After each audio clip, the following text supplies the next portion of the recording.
Реванш Росії у ПАРЄ. Асамблея схвалила зміни до регламенту і відкрила шлях до повернення кремлівської делегації. Наші представники боролися до останнього, запропонували понад 200 поправок до проекту резолюції. Дебати тривали до пізньої ночі. Утім, європейські парламентарі пішли на поступки країні-агресорці, яка не виконала жодних міжнародних зобов'язань щодо України. Як це було зі Страсбурга? Подробиці від Ельвіни Сіїдбулаєвої. Навіть увечері у депутатів не було на руках тексту рішення з правками. Коли мали початися голосування, виявилося, що проєкт документу не встигли провести на французьку, яка є офіційною мовою Ради Європи.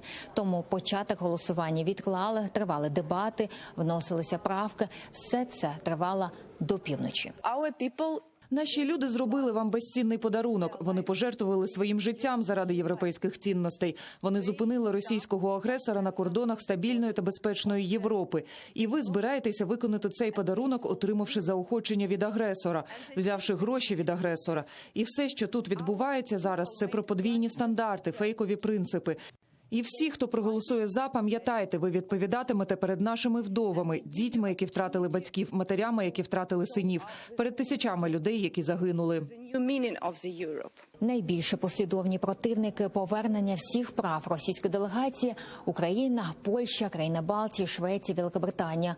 Вони звертають увагу на те, що країна-агресорка Росія не виконала жодної резолюції ПАРЄ, що стосується ситуації в окупованому Криму і на сході України, через які проти її делегації були введені санкції. А також Кремль не виконав рішення трибуналу ООН з морського права. Россия через Совет Европы пытается решить вопрос даже по демонтажу санкций Союза Европы, и это очень страшно.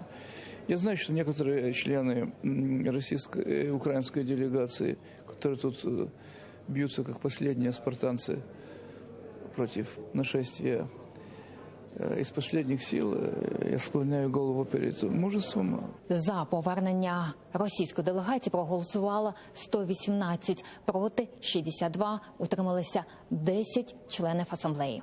Тріумфальне повернення Росії в ПАРЄ, не виконавши жодного пункту резолюції по Україні. Це плювок в обличчя всім тим, хто по-справжньому захищає європейські цінності, кажуть українські правозахисники. Разом з цим це крок для зняття економічних санкцій.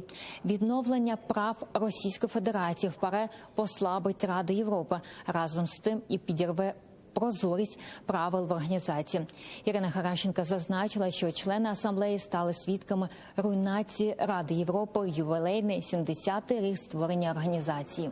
Це значить реальне предательство європейських стандартів, і тепер поняття європейські цінності воспринимается иначе. Действительно, как 70 миллионов серебряников, а не как какие-то стандарты морали, этики, демократии или верховенства права. Они теперь несут частичную ответственность за все то, что снова сделает Путин, за следующие акты агрессии России, за следующие террористические атаки, как в Солсбери, и многое другое, что творит этот Гитлер 21 века. У 2014-го ПАРЄ ввела санкції проти Росії, позбавивши росіян права голосу. Причина – окупація українського Криму та війна на Сході.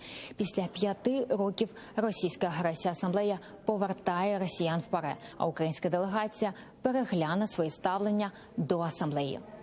Ельвіна Сіїдбулаєва, Асан Емінов, Страсбург, Франція, Заман, АТР.